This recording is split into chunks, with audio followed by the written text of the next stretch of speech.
try it again.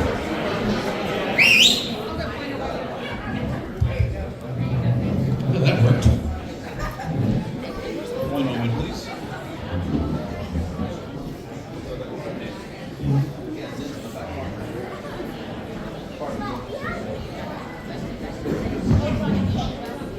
Oh, the bell, yes. Saying in the ring this bell. Not the false alarm, though. We're still waiting. Nah, it's not my time yet. Oh, momentarily.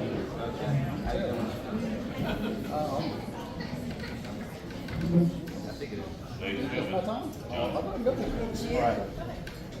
You're all gonna have to forgive me. I'm getting up there in years, and my memory's not what it used to be. So we're going a little analog on this one.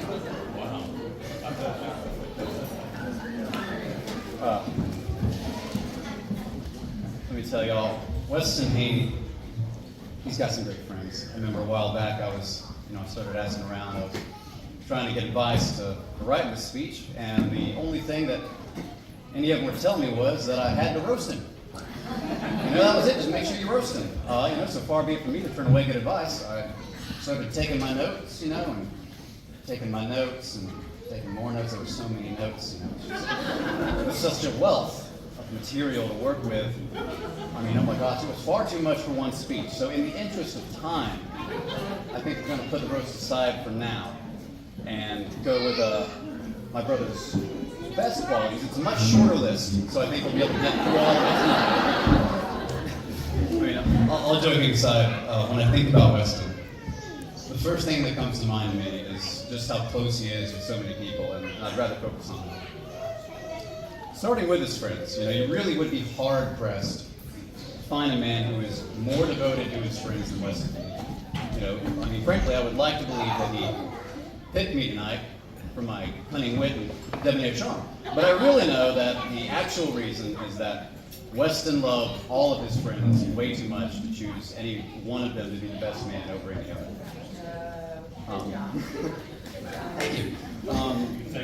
And you can see it by his actions. If you're moving houses and you need somebody to spend the better part of the day lifting furniture with you, Westin's going to be the first person to volunteer. If they're going out for an activity and it ain't a free activity, Westin's going to be the first person to volunteer to pay for that activity. And he's probably going to be driving to it as well. In fact, to this day, Natalie knows that when she is planning a trip, she needs to get at least a couple extra rooms. Because Westin's going to be, even if it's a family trip, because Westin's going to be bringing Marshall, he's going to be bringing True, he's going to be bringing the whole posse with him. No matter what, Westin always puts his friends first because he loves them more than anybody I know, myself included. Westin loves his friends. And when the chips are down and you need some help, Westin's going to have your back. And it makes sense, Westin, at his core, he's a people person, Westin loves people, and people tend to love Westin, and I gotta say, he did not get it from his father.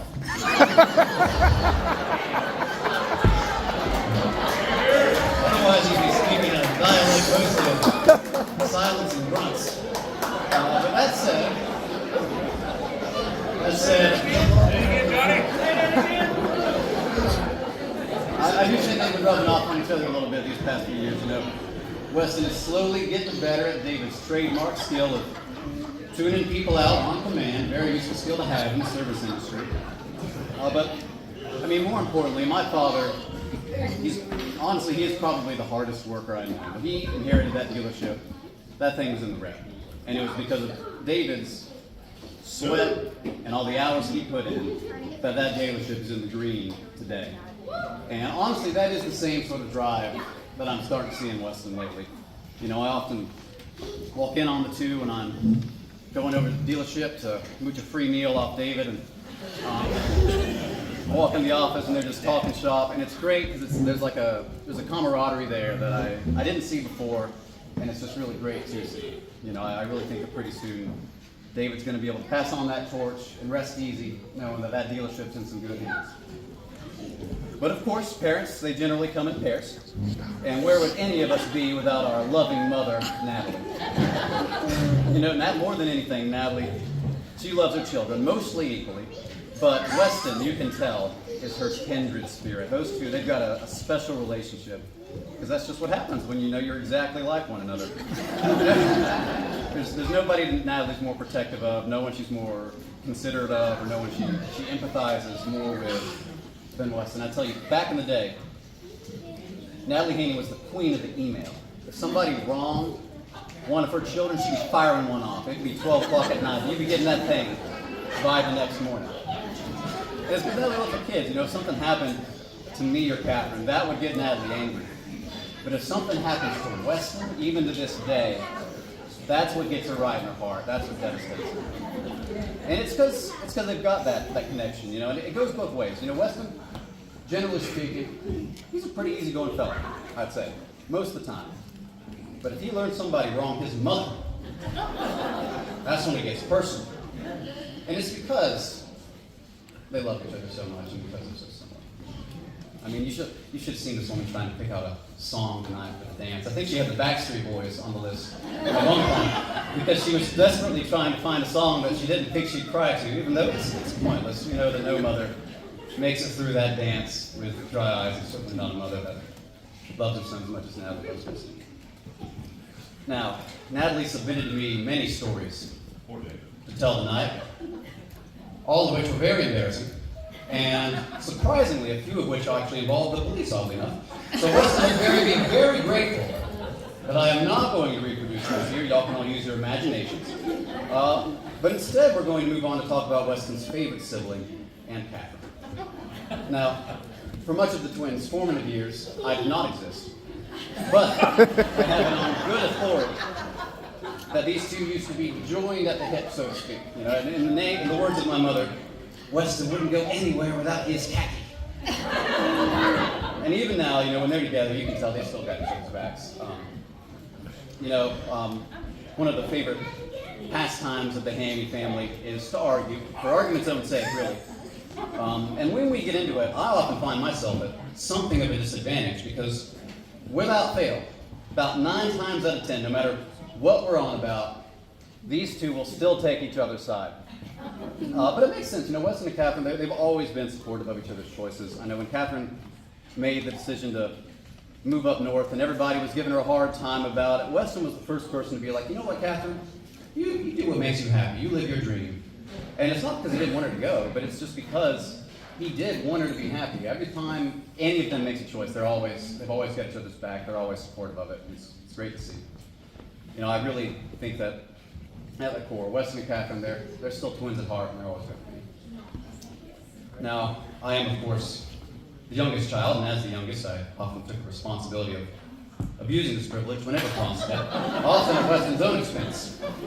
But today, it's different. I remember a little over a year ago, I just graduated from law school, and a fit of temporary insanity, I decided I wanted to divorce people for a living.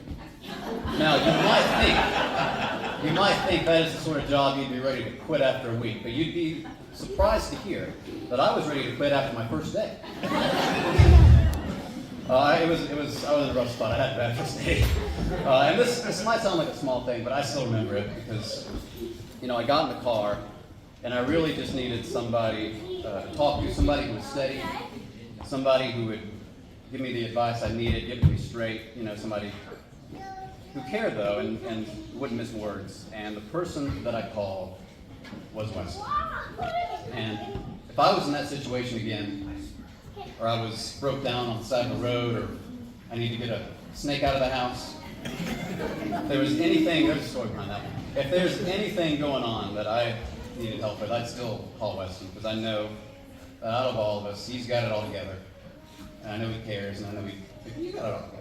I know he cares. You got it all together. Now, there is one character tonight that I have yet to mention. Perhaps the most important character of the night. One Ashley Haney.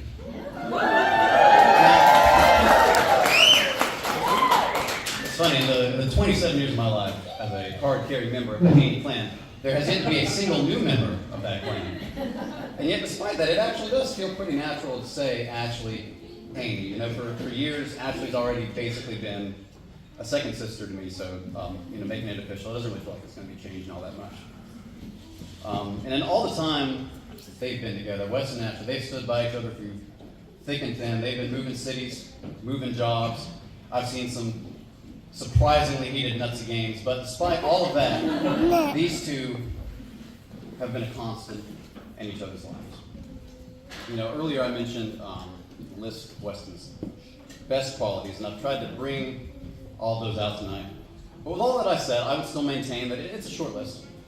But not for any bad reason. It's short because there is one quality that I think sums up all the rest, and that is loyal. Westin is loyal to the people he loves, and there's nobody that he loves more than Ashley. I have high hopes for both of you, and I know you're going to make each other tremendously happy, and I love you both. Probably all need to drink.